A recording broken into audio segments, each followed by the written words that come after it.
Repeat the last three words. If you want someone to open up, don't ask a new question. Just repeat the last thing they said. Them? So yeah, I just left my job. You? Left your job? Now they have to explain. It shows you're listening and puts the spotlight right back on them. People love the sound of their own voice. Use this once, and suddenly you're the best listener they've ever met. And you only said 3 words. The because hack. People are 30% more likely to say yes if you just add because. Doesn't even matter what comes after it. Can I jump in front of you? Because I'm late. It just works. In 1978, a Harvard psychologist conducted an experiment where people asked to cut in line at a photocopier. The requests were phrased in 3 ways. 1, excuse me, I have 5 pages. May I use the Xerox machine? 60% compliance. Number 2, excuse me, I have 5 pages. May I use the Xerox machine because I have to make copies? 93% compliance. Number 3, excuse me, I have 5 pages. May I use the Xerox machine because I'm in a rush? 94% compliance.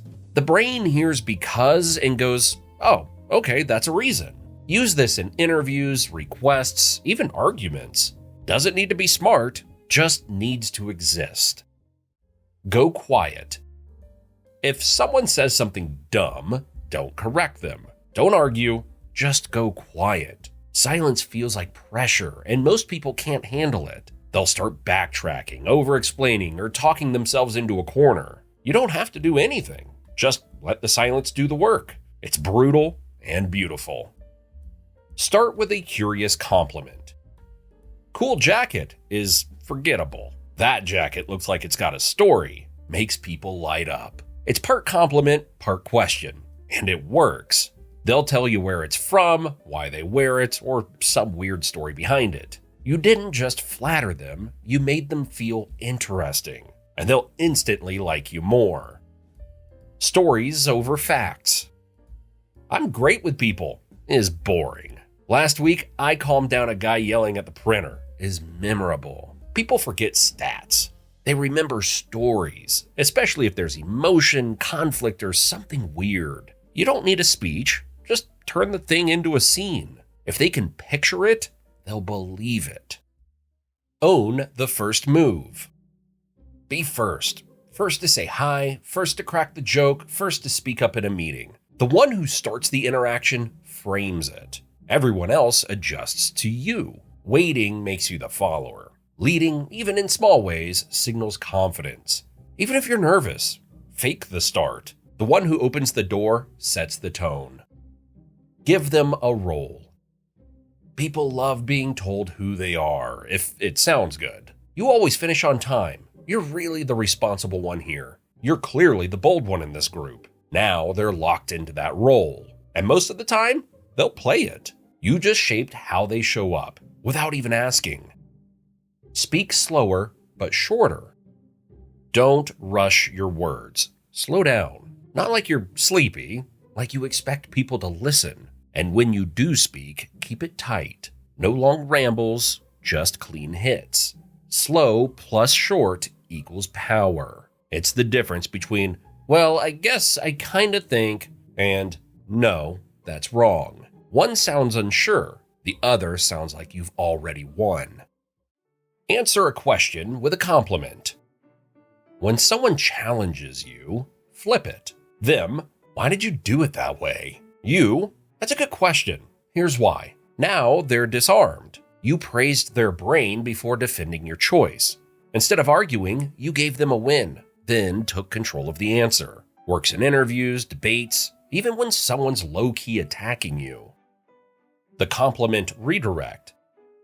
Someone compliments you, bounce it right back, but with style. Jessica, you're really good at this. You, takes one to know one. Boom. You stayed humble, returned the compliment, and kept the convo smooth. No awkward thank you, no weird ego moment. It's a tiny move, but it makes you feel like someone who's used to getting praised. Touch the table. Say something important?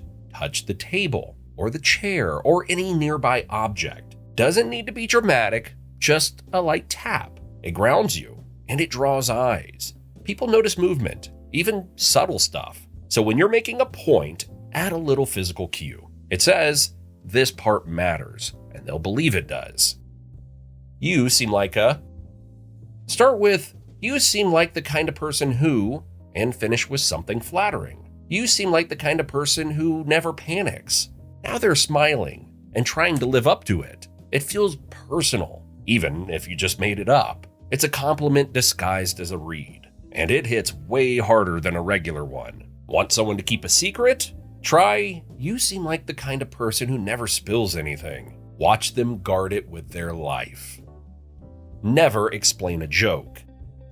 What do you call a fake noodle? An impasta.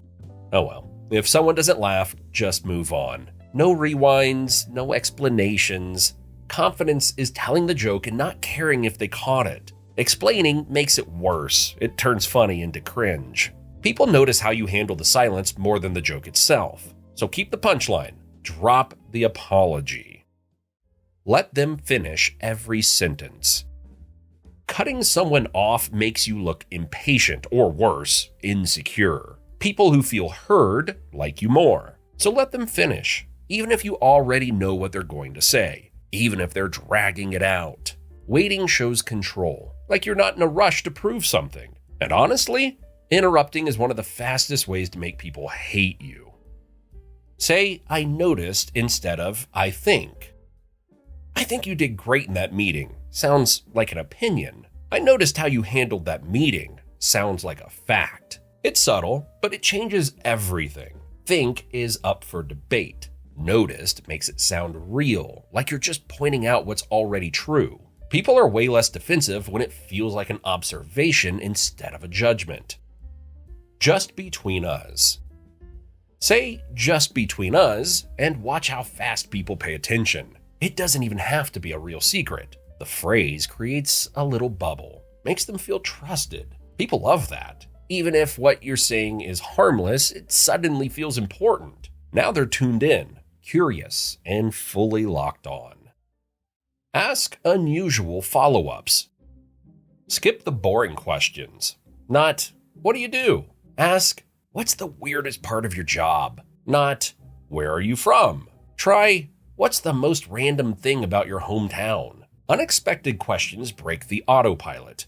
People open up more and remember you longer. Throwbacks. Want to feel instantly closer to someone? Mention something you both experienced. Remember that guy who spilled coffee during the meeting? Now you're both back in that moment, and it feels shared. Doesn't need to be deep, just real. Throwbacks recycle connection. It's how strangers turn into inside joke friends. Use "I respect that," even when you disagree. You don't have to agree with someone to respect the way they think. Drop this line: "I don't fully agree, but I respect that." It lowers tension, keeps the conversation open, especially in interviews or heated talks. This line shows you're mature enough to disagree without turning it into a fight, and desperately needing to defend your point. Pause and smirk before saying something bold. You're about to say something savage, funny, or risky. Don't rush it. Pause, smirk, then drop the line. That 1-second delay builds tension and makes whatever you say next hit way harder. It's not just about what you say, it's about how you set it up. This move says, "I know what I'm about to say is good," and it usually is. What would you do? Asking "What should I do?" sounds helpless. Asking "What would you do if you were me?" puts them in your shoes. It makes them think deeper, feel smarter, and actually care about the answer. Same question, but the second one feels like a strategy session. The first one just feels like begging. Help me understand. Instead of, "Oh my God, why would you do that?" try, "Help me understand what happened." Same meaning, zero attack. It invites a real answer instead of a defensive one. Especially in dating, teams, or tense situations, this line keeps things human.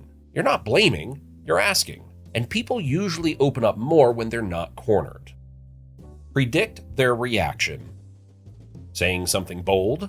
Start with, "This might sound weird, but," or "You're probably wondering why." You disarm them before they can judge you. Now instead of reacting, they're listening. And it makes you look sharp, like you're 5 steps ahead. People respect that. Even if you're about to say something insane, it sounds smoother when you called it first.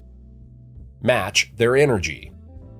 If someone's chill, don't come in like a fire drill. If they're loud, don't whisper like it's a funeral. Match their vibe first. Then you can steer it. People trust people who feel familiar. If your energy's off, it makes them uncomfortable, and they won't even know why. Matching is the fastest way to feel like you belong, even if you don't. Make requests sound like favors. Can you help me out? Sounds better than, can you do me a favor? The first one makes them feel helpful. The second one feels like work. Same outcome, different mood. Frame it like they get to help. People want to feel useful, not used. Bit longer eye contact. Eye contact is easy to mess up. Too short, you seem nervous. Too long, you look insane. The trick? 1 extra second, especially when they expect you to look away. That pause? It makes your words hit harder. Not creepy, just confident. Try it mid-sentence. They'll notice, even if they don't know why. Break eye contact while smiling. Most people smile, then look away. That's nervous energy. If you hold eye contact while you smile and then break, it flips the script. It says, I'm not scared of this moment. It's a tiny tweak, but it makes you seem 10 times more confident, like you're enjoying the interaction, not surviving it. Reveal flaws strategically. You can joke about your flaws, but only after people already respect you. I once accidentally hit reply all to the whole company. Everyone saw the dumb meme I meant to send to Josh. Iconic moment. It's funny because you've proven you're not a total mess. If you open with weakness, it sounds like a warning. But if you've already shown value, the flaw makes you real and likable. Eye contact during a point. When you're making a key point, hold their eyes. No looking away, no checking the floor. Just lock in and finish your thought. That stare adds weight. Even if what you're saying is simple, it lands harder. Break eye contact after the point, not during it. That's the power move. The power of yet. Don't say, I'm bad at public speaking. Say, I'm not great at public speaking yet. That one word flips the whole sentence. It shows confidence, not defeat. You're not broken, you're just in progress. And people respect that mindset way more than fake perfection. Underreact to insults. Someone throws shade, don't bite, don't snap back. Just blink, maybe nod, and say nothing. Silence hits harder than any comeback. They were hoping for a reaction, and you gave them boredom. That's how you win. Stay cool, let them sweat it out. The phone check test.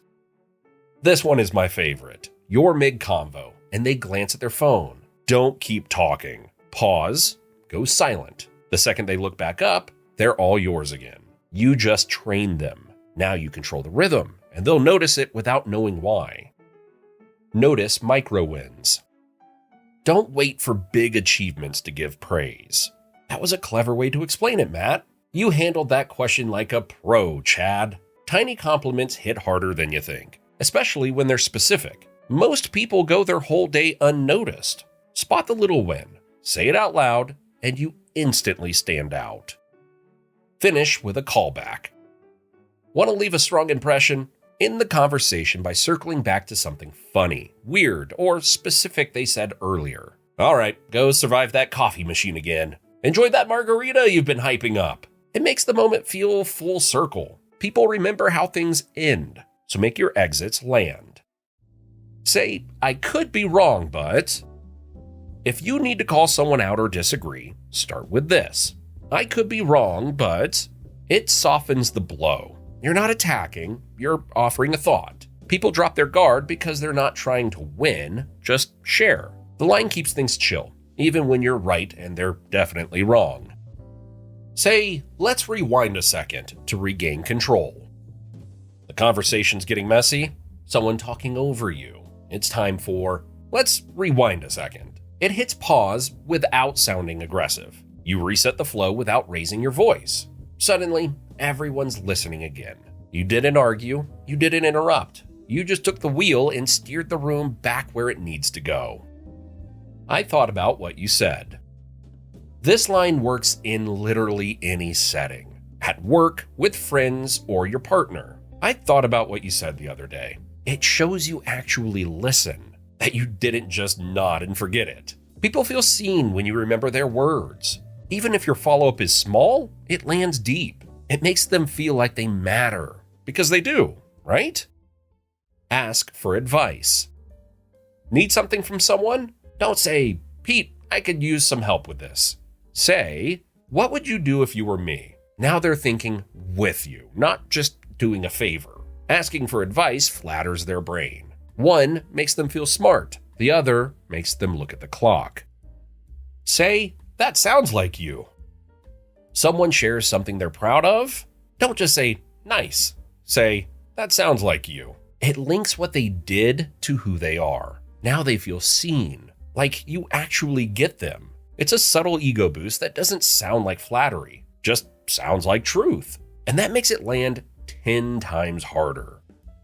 If you want to learn the most powerful manipulation tactics, watch the video you now see on the screen. Thanks for watching.